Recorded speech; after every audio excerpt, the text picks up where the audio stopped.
Hey, what's up guys? Justin here and welcome back to 65 Drums. This is part 2 on how to use the Pearl Mimic Pro drum module. Part 1 shows you how to install the different updates so you get more free sounds and the better user interface with like faster load times. I'm actually running a beta of the brand new, yet to be released software patch, so you might want to bookmark part 1 of this series so you can go back to it later when Pearl finally releases the full finished version of that software update. Just keep that in mind. Some of the menus here might look a little bit different from my drum module to yours, but it soon will be the same. Everything is actually pretty clearly labeled here.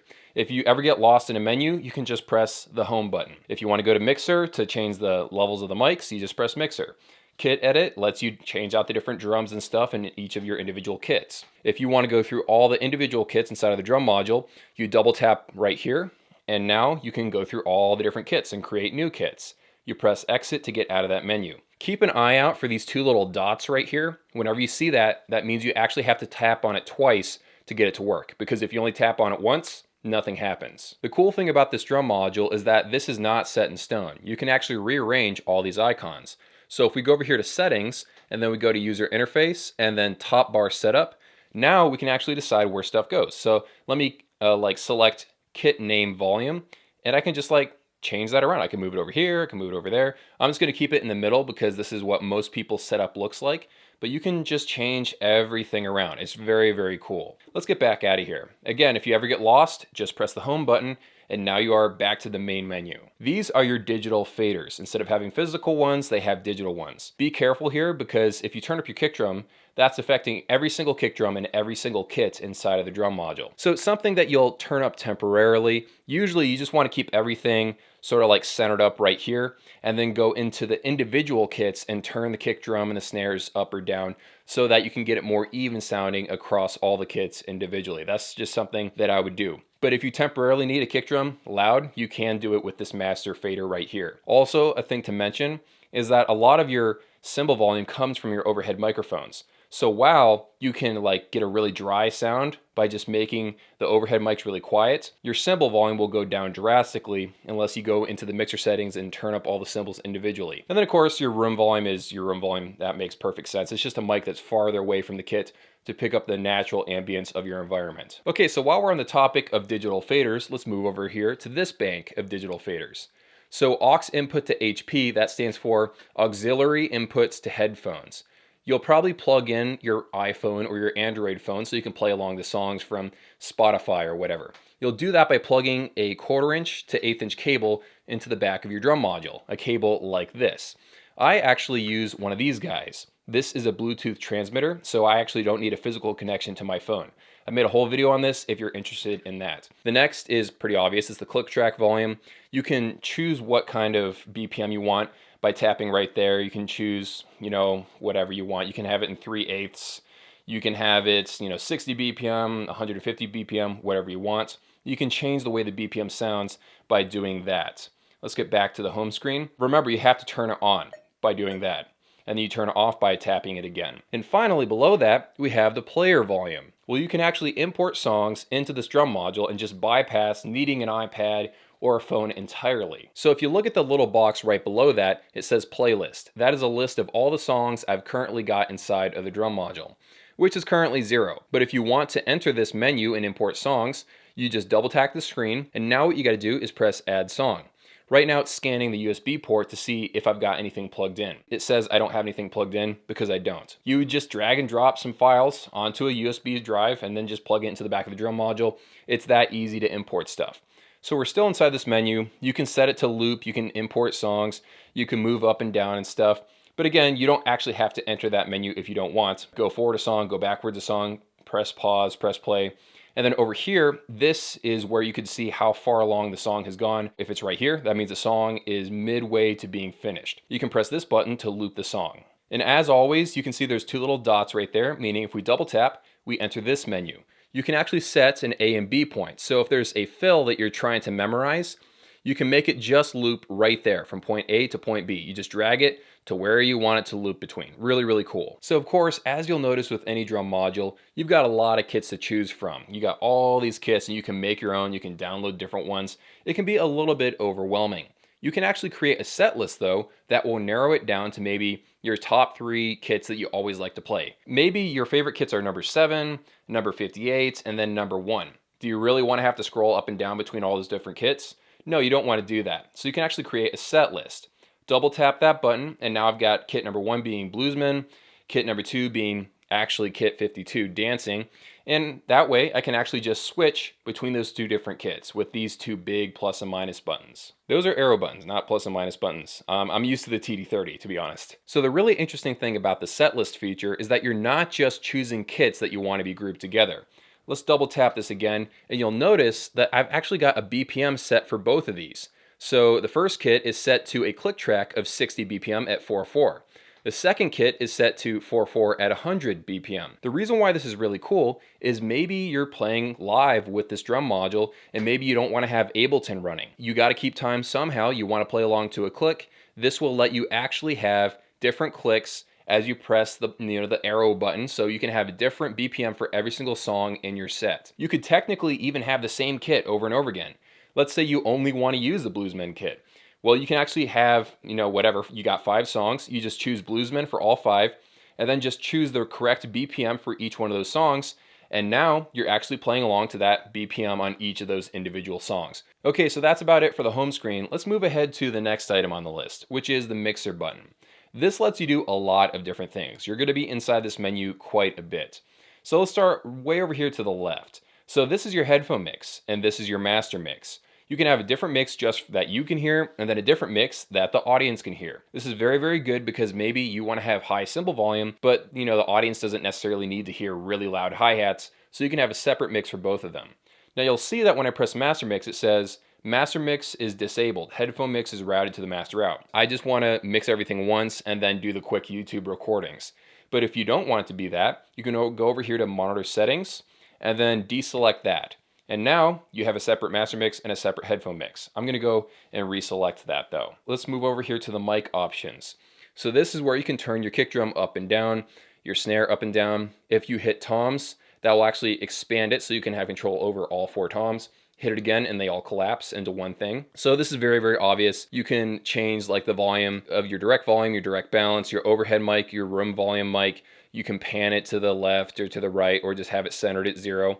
You can adjust the amount of reverb that you have right there. And the overall instrument volume is, of course, very, very useful. So you keep all these values kind of even and you just turn up the volume all at once. And then, of course, you have a second layer right here and you can do it all over again. A lot of times, if you want that big fat sound, you're actually going to be layering 2 kick drums at the same time or 2 snare drums at the same time. Unfortunately, you can't layer different toms, you can't layer your hi-hats, but at least you can layer your kick and your snare. And you actually have yet another layer of control here. So let's select the snare and then press split direct mics. Now you have control over the top mic of the snare and the bottom mic of the snare. These are all real values. If you don't want to have that complexity, you can just deselect that. Or if you want to have that real granular control, select it and start messing around with all those different levels. Okay, so that was the mic tab. Let's move over one to the mic effects tab. This lets you control all the different mics that you saw before, but now instead of just turning them up or down, we're adding compression or EQ to these individual mics. So right now we've got the kick drum selected and we've got compression selected and also turned on, and we have a preset here called room light. If we want to have it more punchy, we can select room hard, and that will really, really compress the sound. Now, be careful here because you can add compression a lot of different points along the way. So you might not want to use compression really, really crazy, adjust the mic level right here. You have many more opportunities. But of course, it's all up to you. You can shape the sound however you want. Now, of course, they give you lots of presets to help you achieve whatever kind of compression effect that you want. Or you can go individually adjust the attack time, the release, the ratio, or the threshold. Not all these can be compressed. For example, if I press room mic, you can't actually add compression to that, but you can EQ the room mic, as you see right there. I'm going to turn it back off. Also, let me see, the overhead mic. All you can do is EQ it, you can't add compression to it. And of course, you can do this to all the individual drums just by selecting them on that top bar right there. So that is the mic effects tab. Let's move over to modify. So inside of the modify menu, you can do 2 really important things. You can adjust the tuning of the drum, and I end up tuning the kick drum up or down or the snare drum up and down quite a bit. And sometimes I'll tune down like the hi-hats to make them sound bigger. It's really just a taste kind of thing. You can also adjust the dampening. Sometimes a kick drum can sound too boomy. And you can adjust the sustain, the release, and also the range. That's all very, very important stuff that is inside the modify menu. So the interesting thing for me is that I actually don't use the reverb tab very much because I have access to the room mic and I also have the overhead mics. I can make the drum set sound pretty big by itself, but if you do want to have that extra oomph, you can actually select the reverb and then adjust the room size, the dampening, the width, and all that fun stuff. And then you can EQ this as well, so an extra layer of control over that. And then you can press show instrument settings and you can see all of that as well. Then finally, let's go over here to Kit FX. This right here is just adding compression to the whole kit, EQing the entire kit. I would say that if you're in a big hurry and you don't want to individually compress the different mics or individually EQ the kick and the snare and everything, you can just use like an axe and start, raising the low end of everything or lowering the mids or whatever it is you want to do. It's better to take the time to individually EQ everything and then just do a light master EQ on everything. But again, if you are in a hurry, you can EQ and compress everything in a more heavy-handed way if you choose to do it that way. You'll also notice that you have an overall kit volume right here. This is very important because you want to make sure all your kits are within a certain volume range. I've had this problem where I've spent way too much time EQing kits, and then I end up having kit 1 being really quiet and kit 2 being really, really loud, depending on how I EQ'd or what compression settings that I've used. So you always want to make sure you balance it out by making sure you listen to both kits, or however many kits are in your set, and make sure that you balance out the volume by, turning this up or down after you've finished editing the kit to your heart's content. There's one more tab over here on the bottom right, and that's the monitor settings. You can do a headphone volume boost. Maybe you have headphones that really need a lot of power to drive them. You can reset the headphone master mixers to default. You can force the master out to mono. You also have a lot of different tabs here. Maybe you don't want to EQ your different kits, but you just want to EQ your headphones. You can do it right here. EQ the master out if you want. And you have stuff like, the metronome aux volume, your song player volume, and all that fun stuff in this menu. And then you have your direct out mixer. I haven't really played around with this section very much because I'm just recording a stereo output. Okay, so that was the mixer tab. Let's move over to the edit kit tab. This is where you're going to spend quite a bit of time because this is where you choose the different snares, the cymbals, the kick drums that you want to use inside of the kit. So if you ever want to change the kit, you can just select it and press load instrument.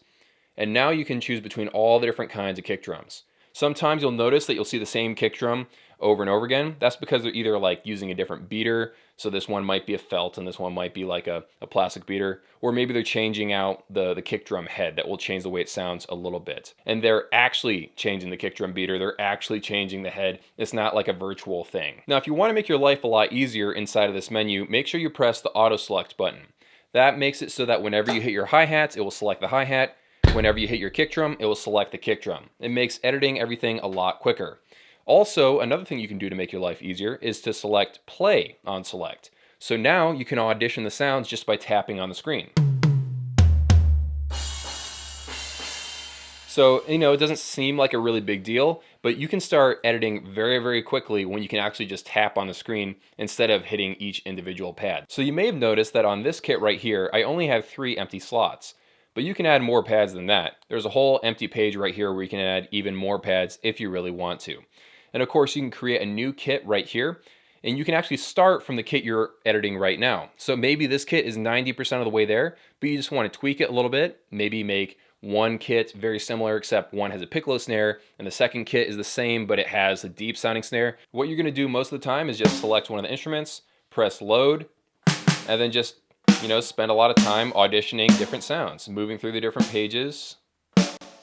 A lot of these sounds are very, very good, and you can edit them to your heart's content. So you might have situations where you plugged in a pad and you need to reroute where something goes. What you'll do here is just select your instruments, and let's say this actually needs to be routed to something else. You press assign to pad, you decide what zone you want to change, and now you can assign that zone to whatever pad you have on your kit right there.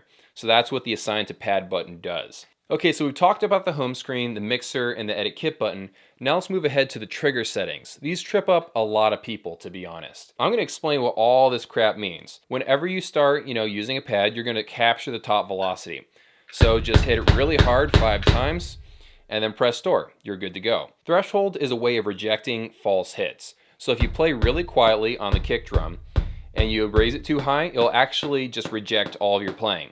But if you've got it too low, you can actually hear ghost hits that you didn't actually play. Sometimes when you're hitting a kick drum, your beater will actually hit the kick drum twice without you noticing it, and the module will pick that up. Or if you're hitting a snare with like an acoustic head, sometimes the shock wave after the first hit will trigger a secondary ghost hit that you didn't actually play. So what you want to do is use threshold in your favor. So play really, really quietly, and you see this blue line going up and down. Just make it so it's right below your quietest hits. So it's rejecting all the bad hits, but it's not interrupting your actual playing. Okay, so that is threshold. Let's move ahead to retrigger cancel. This is a very, very useful setting. Sometimes you can't raise the threshold value very high. So for example, on a snare, you're gonna play really, really quietly sometimes, so you can't have the threshold all the way up to 135 like you can on a kick drum. In that case, you might wanna increase the retrigger cancel setting a little bit. What that does is read all the waveforms coming into the drum module, and then it tries to figure out which of the hits were real and which one of the hits were fake. The higher you raise this, basically the more sensitive the program is. But whenever you raise it a lot, you're introducing more and more latency into your playing. So make sure you don't have it very high, and if you can go without it, go without it. Okay, so that's retrigger cancel. Moving over to detect time, we've got it set at 3 milliseconds right here, and I believe it's the same thing as like scan time. And according to Roland, scan time specifies the detection time for the trigger signal. Okay, so moving ahead to mask time, this is yet another way, just like retrigger cancel and threshold, to help you weed out all those false trigger signals. So mask time says to the drum module, after you hit the drum once, ignore all their hits for 10 milliseconds, or 6 milliseconds, or 82 or 84 milliseconds. A lot of times your drum will ring a little bit and do a lot of false trigger spikes in that time, but it doesn't matter because the module is ignoring it for 5 milliseconds or whatever value you set it to. But remember, because it's ignoring that, if you have it set it up too high, when you start playing really fast, it will reject that because right now it's set to wait until 34 milliseconds. As long as you have it set that low, it literally will not hurt anything, and it will help clean up your trigger information. Let's move over here to input settings. So the gain is basically sensitivity. Some drum modules have different words for the exact same thing. If you've got everything set up correctly, but no matter how hard you play, your kick drum's just too quiet, you can just increase the gain more and more and more. Or if it's just way too hot, every time you play, it's just spiking all the way, you can turn down the gain. So right now, I'd say that a gain of 13 is actually pretty good. And again, the computer actually decided this beforehand, and it was actually very accurate because when I pressed capture top velocity, it already figured out that a gain of 13 was about perfect for my playing style. Okay, so now that all those annoying definitions are out of the way, you know kind of what's going on here. Let's start from A to B, how you actually set up a kick drum, and then let's move on to the snare and the hi-hat. You gotta make sure you turn off your drum module before you start plugging in pads. At least that's what the manual says. You'll select your pad with that button. You'll select a preset to start with right here, and then you'll adjust your threshold. Make sure that you have it low enough so that your softest hits are still being recognized, but high enough so it rejects some of those ghost hits. Capture your top velocity by playing really hard 5 times and pressing store, and that will set the sensitivity of the drum pad. If you're still having problems with like retriggering and all that stuff, you can adjust the values of these right here. Let's move ahead to the snare, which is a little bit trickier because there's not just one piezo, there's 2. More piezos, more problems. So the snare I'm working with right here is a Roland PDX 12 pad. I'm using a preset of a PD120 because this is a 12-inch pad and there's no preset for a PDX 120 pad. But let's press cancel and get out of there. We're gonna capture the top velocity. We're gonna press store, and you'll notice there's 2 little buttons down here. The first is a center piezo, and it's a side mounted piezo, but whatever. And now let's move over to the rim piezo. We're gonna press capture top velocity, and I'm gonna hit the rim hard 5 times. And we're gonna press store. So now we've got that set up. Let's talk about the head rim balance. This is very, very important, especially if you're using a drum trigger. So if you're playing your drum like this, you're hitting the center, but then you hit the rim, like not the rim itself, but right near the rim on the drum head. And for some reason, let's say it's triggering a rim sound, but you're hitting the actual drum head, just, really close to the rim. You can just adjust the rim balance so that you're only triggering the rim sound when you hit the rim, and you're only triggering the head sound when you hit the head. The rim shot threshold is this yellow bar right here, so it moves up and down like that. So you can make it so that you can play the rim click sound just by going like that, but when you hit really hard, it will trigger the rim shot sound. Let's go back over here to center piezo. And let's go over here to advanced settings. We've already talked about detection time. We've already talked about retrigger cancel. We've already talked about mask time. I think the mask time could be a little bit lower. Let's set that to about 5 milliseconds.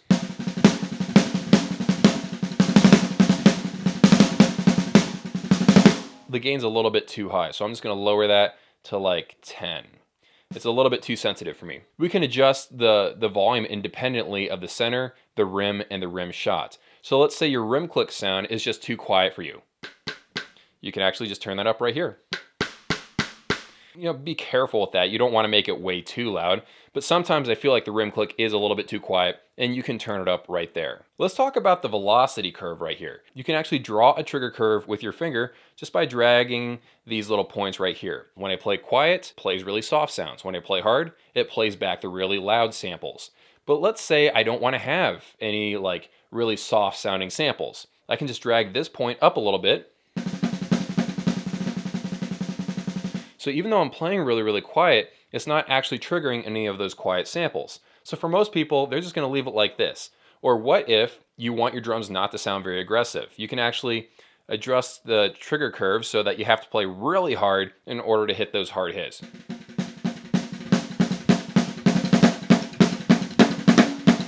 Yeah, I'm not even really triggering the loudest sounding samples because of that. And again, this isn't about volume, this is about the sound of the samples that I'm triggering. You can actually do presets right here. So linear, you can have, log 3. They have all these different presets if you don't want to draw them out yourself. But of course, because I want to be able to play dynamically, I almost always go with linear. Let's go over here. This is where you can adjust your MIDI stuff, zone velocity modification. Okay, so let's move ahead to the hi-hat. This can be a little bit tricky sometimes. So right now it's set to the VH12 version 2 setting. Because this is a VH10, the closest thing there is inside of here is the VH11 preset. Actually, I believe I'm going to use the version 2 of the VH11. So let's go over here to trigger settings and let's see how it works just out of the gate.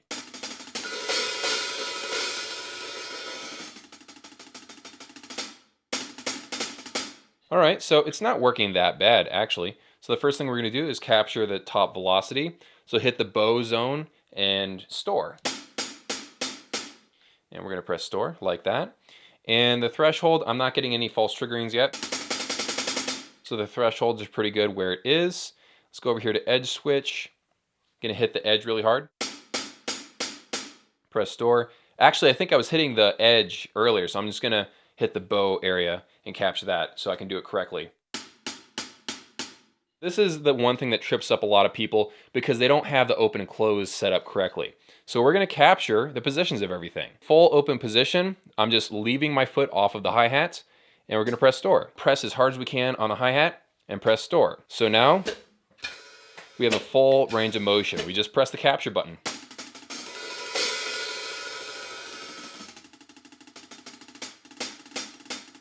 Of course, you can adjust the values of everything right here if you don't want to rely on the capture, and you can go even more granular by pressing this hi-hat control curve and really adjust when you want it to be open and when you want it to be closed. Okay, so we've talked about home, we've talked about mixer, we've talked about edit kit, we've talked about the trigger settings. Now let's move ahead to the regular settings of the module. So to be honest, a lot of this stuff is pretty self-explanatory. We already went over this button right here in part 1. This is how you install the extra instruments from the Perl website. Right here, I didn't talk about this. This is importing one-shot wave samples from a USB stick. And down here, we can check the library integrity. Let's just do that really quick. I'm going to press this, select library, and let's see what happens. Crap, I don't think I should have done this. This might take a while. Wow, I wish I hadn't done that because that took freaking forever. So to be honest, you can actually just read what all these do. It's very well defined right there on the button. You can import kits and stuff that you've discovered online. Let's say that you saw a really cool video that someone made and you want those exact settings. You can actually just download them, if they let you download them, onto your USB stick and then put it in the back of your Perl module, and now you're running with their exact settings. Some websites actually make a living doing this, such as vexpressions.com. So that's the files menu. If you press the routing tab, now you can route all kinds of stuff just wherever you want it to be. You can press the systems tab, and now you can reset everything. You can delete a user kit preset, and then user interface. We already talked about this. You can adjust where stuff is on the screen. And if we go back, we can adjust the brightness and the contrast. The screensaver setup. This is very useful if you're going to play on stage. Maybe you don't want something really bright just taking away attention from everything. You can actually make it so it shuts down after, 10 minutes, 3 minutes. The final tab is the recorder tab. All this stuff is very self-explanatory. If you want to record yourself in really high quality, but you don't want to have to go and buy a portable recorder or an audio interface that connects to your laptop, you can record straight to the drum module and then export it to an SD card or like a thumb drive. And it records in very high quality. All this stuff is pretty self-explanatory. You can press the record button and it will pick up your playing and it will show all the waveforms. So of course I didn't cover every single individual feature inside of this drum module, but at least you now have a head start and you know how to use a majority of the different menus and the different capabilities of the module. Have an amazing day, and I'll see you in a few.